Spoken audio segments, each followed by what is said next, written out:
salir con ella a escena. Él me lo propuso y estamos escuchando este tema de Serrat. Y va a decir por qué. Empezamos el mano a mano con el doctor Alberto Scavarelli. Alberto, buenas tardes. Buenas tardes, Cris. Bueno, buenas tardes a todos. Bueno, ese tema de Serrat, de vez en cuando la vida tiene una fuerza enorme, por lo menos uno la siente tan íntimamente vinculado a la vida, digo, y siempre me conmovió esa frase esa estrofa, cuando habla que de vez en cuando la vida toma conmigo un café, dice él, y está tan bonita que, etcétera. En estos tiempos y en este momento donde la vida parece cuesta arriba, es muy bueno, me parece, y muy lindo, la cortina que permite reflexionar que de vez en cuando la vida toma con uno un café y que se le ve bonita cuando uno hace el esfuerzo por ver lo bonito de la vida también, ¿no? En una palabra, que la carga no sea tan grande que nos impida disfrutar del entusiasmo y de pujar por una vida mejor, y sobre todo por ese sentimiento de pertenencia y de solidaridad y de yo conjugado en nosotros, todo lo que puede decirse. Pero por el lado que se quiera conjugar esa canción, esa frase concreta que de vez en cuando la vida toma conmigo un café, me parece realmente conmovedora. Así que y tomo la frase siguiente, ¿no? Cuando se suelta el pelo, ¿no? Y sale con esa escena. Es brutal porque están todos los símbolos, ¿no? Me van a matar los críticos de arte, pero la interpretación del soltar el cabello, que siendo la vida una mujer, o por lo menos femenina, es un concepto de liberación, un concepto y bueno, y sale a escena, es decir, es todo lo contrario, ¿no? Es decir, a lo que sería la pacatería o la situación restrictiva ante las dificultades de la vida. Toma con él un café y toma con uno un café y se sacude el cabello y sale a escena, se empodera, como diciendo, ¿no? Sale a pelear la vida, ¿no? Claro, se empodera y sale a escena. Es maravilloso realmente. Mira por dónde estamos en estos tiempos de COVID, pero de vez en cuando la vida también se merece que tomemos con ella un café, ¿no? Justamente, intentemos entre todos y todas pensar que estamos juntos virtualmente tomando ese café y viendo cuáles son las cosas que nos preocupan en el día a día, ¿no? Porque justamente las cosas de las cuales hablamos martes a martes tiene que ver con esto. Sí, es el tema de ver lo cotidiano en su contexto, con la posición que siempre aclaramos, o que cada uno, lo que uno está haciendo es dar su franca y sincera opinión sobre lo que el entramado de la vida va dando, con lo que va trascendiendo, con algunas fuentes interesantes, porque a veces yo no lo menciono, pero por ejemplo, en estos días se ha dado una conferencia en Roma, donde eran más de 12 países, por Zoom, por supuesto, por sistema análogo, sobre gobernabilidad, etcétera. Lo mismo ha pasado con la alcaldía de Bogotá. El hecho de que uno tenga la fortuna de mantener conexiones con personas que tienen que ver con el hacer en el mundo, y sobre todo en lugares donde están pasando cosas muy serias y muy trascendentes y sometidos a los mismos problemas que nosotros, lo único que llevan un año peleando el mismo problema, y algunos están en la segunda y la tercera oleada, gente que me ha contado, como alguien de Milán, que lo que ha significado para los médicos estar en tratamiento psiquiátrico, porque tienen que, no solo no les alcanzan los equipos de respiradores, como pasó en la primera ola, sino que haber tenido que desconectar a alguien porque entraba alguien que era más joven.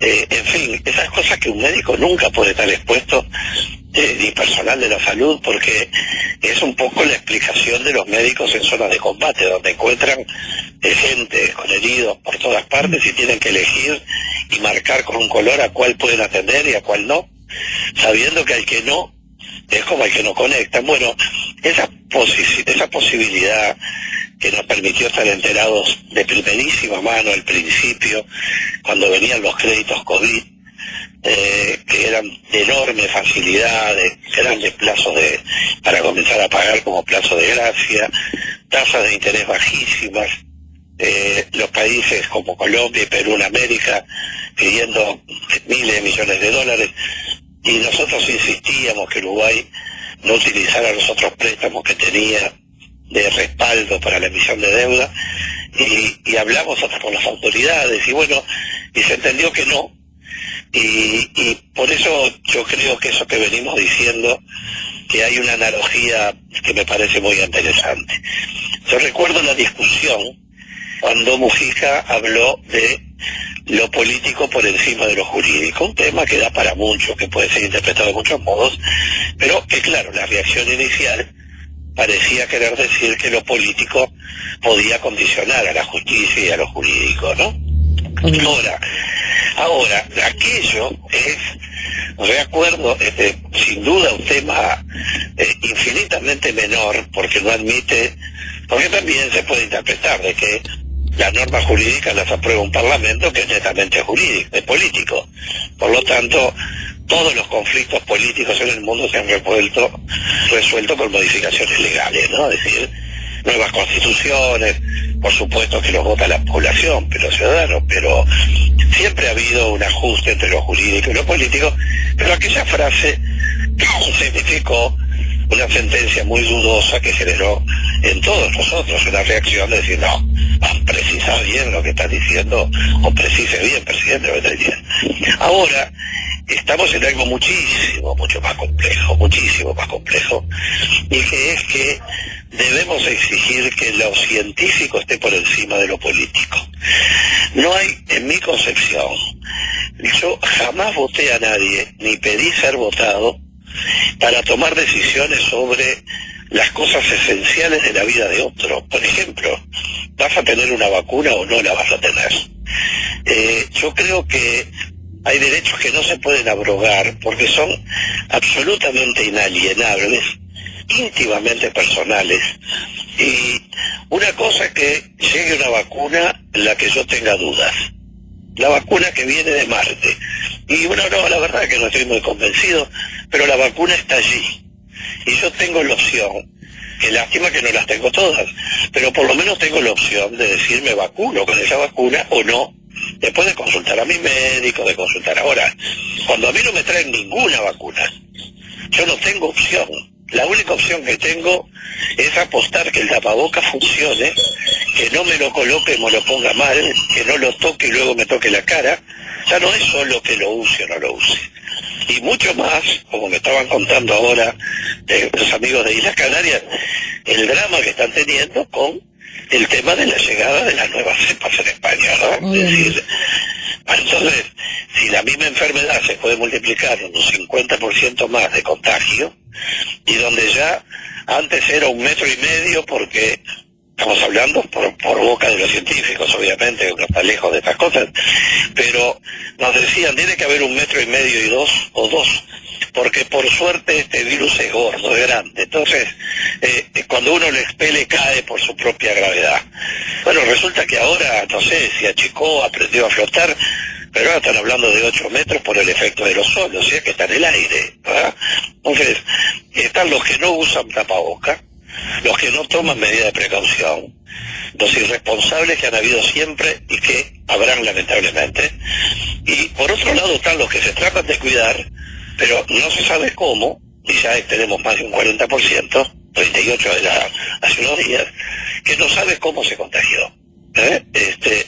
Entonces lo que quiero decir es que no haya una vacuna en el país, después que fue ofrecida para ser traída, y que se haya dicho que no, y que se esté especulando. Primero que yo no necesito que el ministerio ni el gobierno, cualquiera sea, que yo votara o no votara, me elija que demorando en traer. Primero que me traiga lo que encuentre y después vamos a buscarlo de mayor calidad. Yo no puedo dejar que alguien se ahogue en el naufragio mientras elijo el salvavidas que le voy a tirar que combine con el color de la ropa. No, digo, aquí hay que resolver. esto no puede ser, ahora resulta que estamos en la coladera de las viejas generaciones cuando alguien viajaba colgado de un ómnibus, ¿no? Uno se está colando como si sin derecho a ponerse en determinados lugares. Uruguay no está hoy, no es parte del CLAP, pidió vacaciones para estar en el CLAP, por ejemplo, donde están todos los países iberoamericanos, donde son ese organismo que presidimos hasta hace poco, donde son espacios donde uno habla, logra, trae cosas para el país, habla con gente de primer nivel de otros gobiernos. Es muy delicado, hay un fracaso enorme en la opción. No entiendo qué ha pasado con las cancillerías, por ejemplo, en lo que es una red formidable que tenemos de embajadores en todo el mundo, que nos pueden estar reportando lo que está pasando, entrevistar a directores de hospital, encargados de sanidad, de locales y nacionales de los países donde están.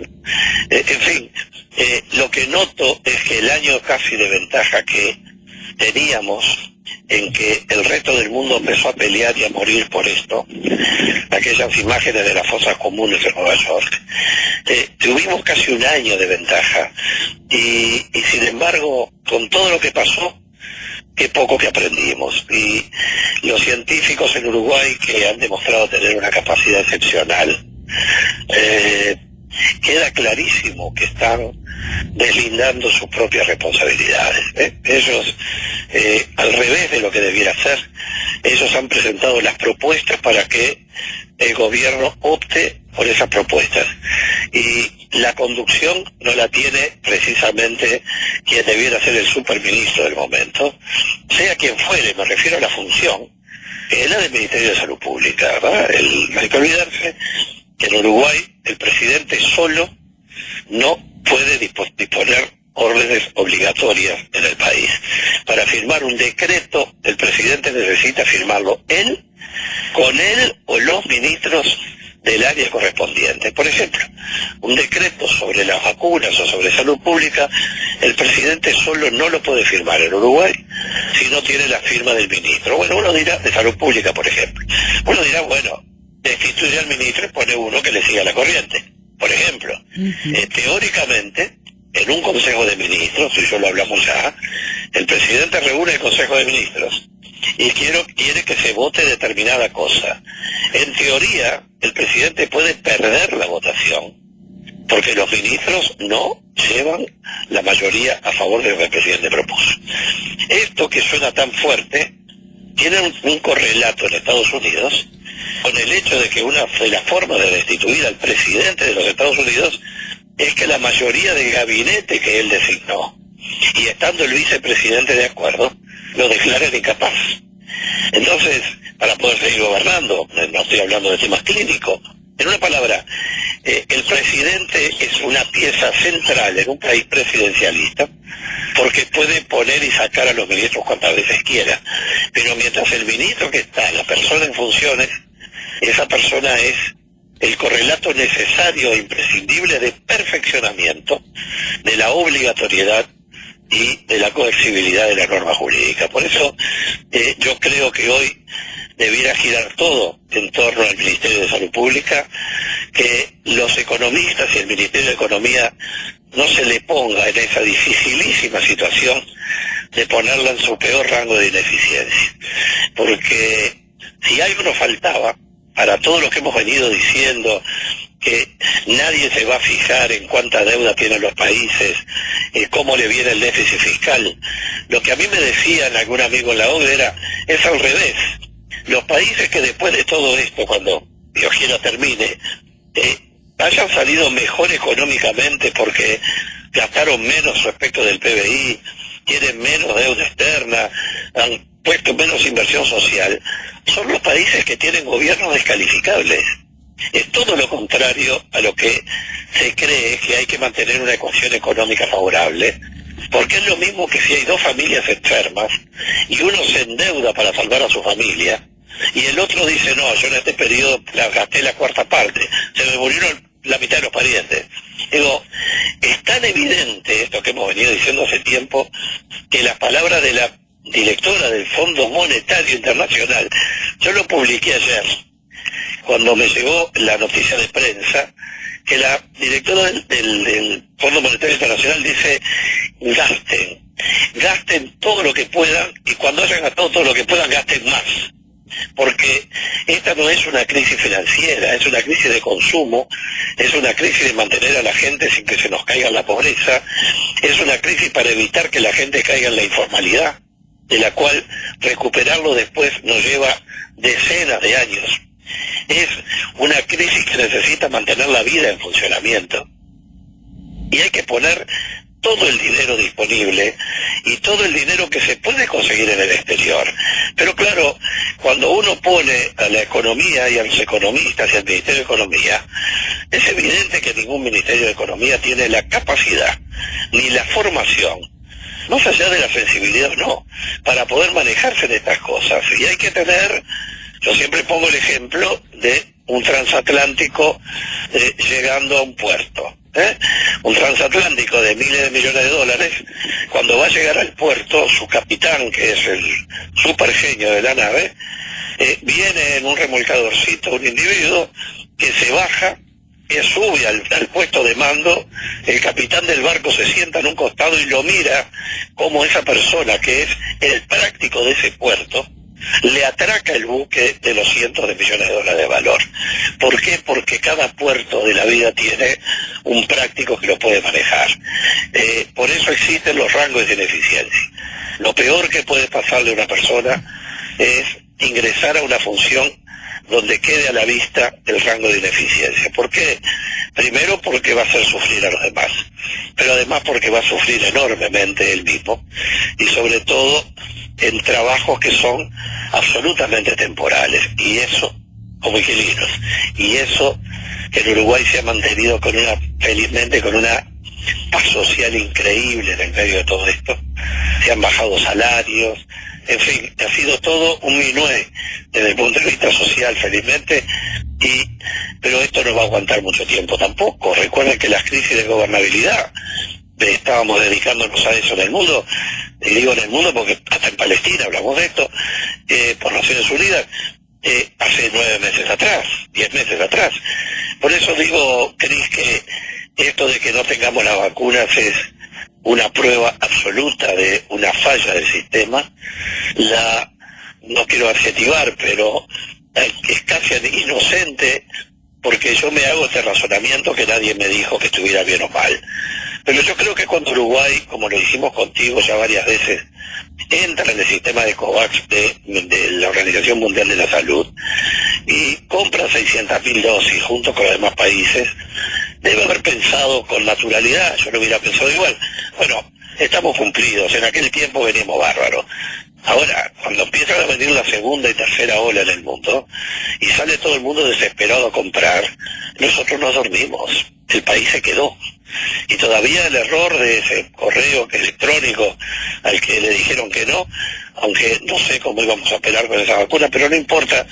Ahora resulta que parecería que las vacunas que vienen, vamos a ver, yo no me quiero adelantar porque son todos dichos de prensa, pero si realmente terminan viniendo vacunas de todo tipo, entonces que no nos hubieran dicho que están tardando porque están eligiendo la mejor. Una cosa es elegir lo mejor, y el otro es agarrarse del salvavidas que uno pueda en el medio del naufragio. Estamos en el medio de un naufragio, esto crece a volúmenes impresionantes.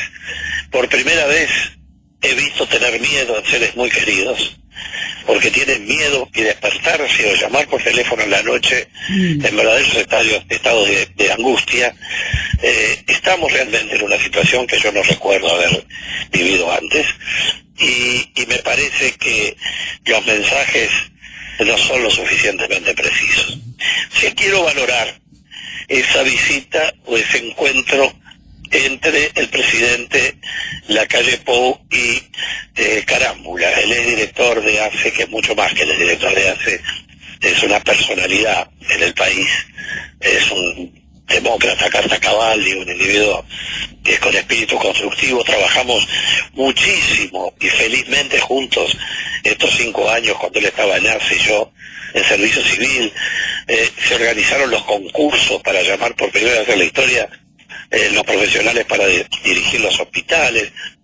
un hombre de una apertura mental y en un estado de equilibrio a la luz de su experiencia y a la altura de la vida en que está, que dicho sea de paso, por supuesto va a ser una decisión soberana, todo el mundo votará, pero qué perfil ideal para presidir el Frente Amplio en un momento donde hay tanto para hacer y para dialogar. En fin, esa conversación entre el presidente y justamente Carámbula, que salvando las distancias tiene los mismos puntos enigmáticos que, quizás menos, que los que tuvo el presidente Vázquez con Lacalle cuando Lacalle lo fue a visitar. En aquella entrevista que siempre dijimos, nunca sabremos lo que habló, porque yo no me creo que solo hayan hablado del paper que se le había entregado por el tema de la pandemia, pero está claro que es una luz, esa sí es una luz en el túnel de la convivencia, porque la coalición se está fragilizando rápidamente, porque es muy difícil mantener socios circunstanciales para el error, y sobre todo cuando el error cuesta vidas, y sobre todo porque ya se sabe hoy que hasta que el día que comience la vacuna a llegar, porque un Estado no tiene responsabilidad en el tiempo que tarda el vacunado en inmunizarse, eso depende de la vacuna, pero sí tiene responsabilidad en el tiempo que tarda el Estado en poner la vacuna para que alguien pueda dársela. Todo lo que haya pasado en el tiempo que ha llegado la vacuna a la Argentina, por ejemplo, y el tiempo que comience la primera dosis al primer uruguayo, ese periodo ventana que es enorme, se mide en muertos, se mide en lesionados, en personas con efectos de todo tipo, con familias quebradas y vidas alteradas, y es muy difícil encontrar socios para el error, que es peor que la derrota, porque la derrota es el producto de una competencia en el que otro a uno lo supera, pero el error y la omisión es de uno contra uno mismo, ¿verdad? Es la incapacidad del país, que tuvo siempre a la cabeza en el mundo, por el enorme respeto que Uruguay tiene en el mundo, si no, no podría explicarse la cantidad de puestos de presidencia internacional que Uruguay ha tenido a lo largo de la historia y que de rebote me ha tocado a mí también, siendo un país de las dimensiones de los que somos. ¿Por qué? Por la seriedad, porque siempre hemos dedicado lo mejor de nuestro esfuerzo y sin duda se debe estar dedicando. Lo que aquí hay un error, hay una omisión que se va a pagar muy caro, pero ese diálogo me parece muy importante. Carámbula le puede apoyar mucho, aportar mucho, y ya su salida de la conferencia que tuvieron en la rueda de prensa después de la audiencia fue una conversación inteligente, serena. Yo quiero ver en tiempos de otra época qué hubiera dicho un interlocutor teniendo absolutamente, iba a decir de rodillas, pero debilitado a un gobierno como en esta situación. Me pareció formidable el encare, la naturalidad. Y bueno, la coalición electoral no es una coalición de gobierno, y ya vemos que un día Sartori, otro día Manini, otro día otros que andan por la vuelta, están reuniéndose ahora en el medio de la muerte, haciendo asados para definir la elección de 2024. Bueno, me parece que no. Esto es mucho peor que la tabla de ser. Yo creo que algo no está bien, y cuando el organismo político comienza a buscar reactivos de cómo reorganizarse, es porque está notando una patología. Bueno, hoy es hora de fortalecer al presidente para que tome las mejores decisiones, pero necesitamos, yo no dudo que se deben estar rompiendo todo tratando de conseguir la vacuna. Miren que yo no tengo duda de que eso se está tratando de hacer. Y eso es lo que más me preocupa, porque no hay nada peor que tener el teléfono del que sabe, del que tiene, del que puede, y no tener de esa llamada la respuesta que a uno le solucione la dificultad para su gente.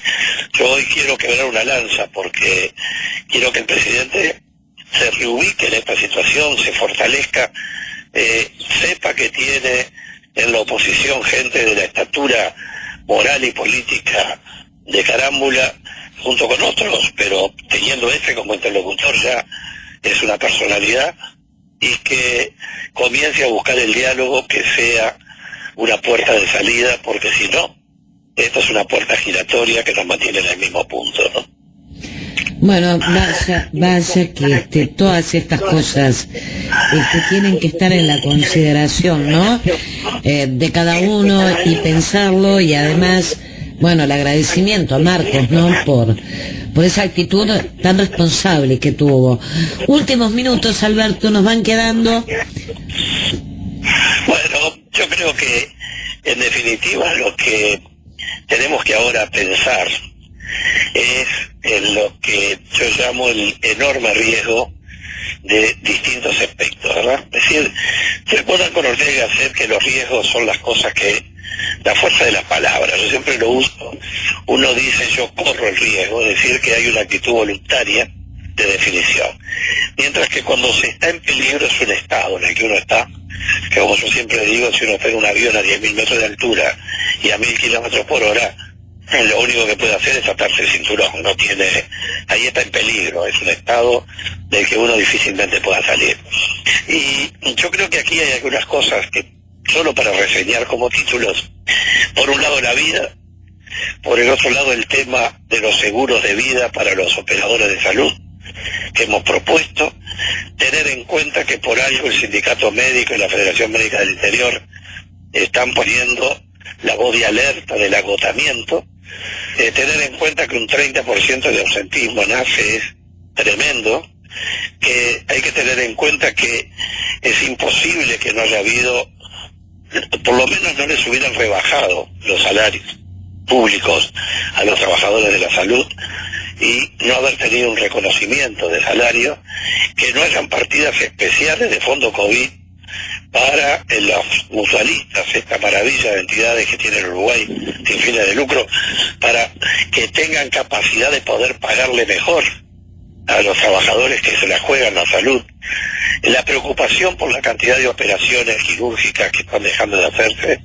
que también es un costo de vida paralelo y conexo, que son todas estas situaciones críticas, y que economía, lo que decía, no tenga que tener otro rol que el auxiliar, y que la gente pueda tener una renta básica que lo ayude por estos meses, que no se nos caigan en la informalidad las empresas, que haya créditos blandos para que la gente mantenga en planilla a los trabajadores, que se modifique la norma de seguro de paro o de desempleo para aquellos que tienen dos trabajos y en uno le pasan el seguro de desempleo y no puede cobrar nada, por lo tanto le baja la mitad su sueldo, porque como está cobrando en otro lado no tiene derecho a esto.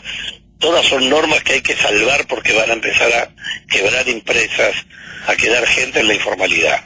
Y por último el tema del peligro propiamente dicho, y que es que hoy estamos realmente en peligro, porque hacer un virus comunitario es mucho lo que podemos hacer y poco lo que podemos garantizar. Así que tomémonos un café con la vida nuevamente y hagamos votos para que esto se resuelva con una traída de vacunas rápidamente al país, que fructifiquen los esfuerzos que supongo que se están haciendo, y bueno, no justificará ni eliminará la responsabilidad de lo sucedido, pero mejorará el perfil del futuro que nos espera vivir. Te mando un abrazo enorme, Alberto, muchísimas gracias.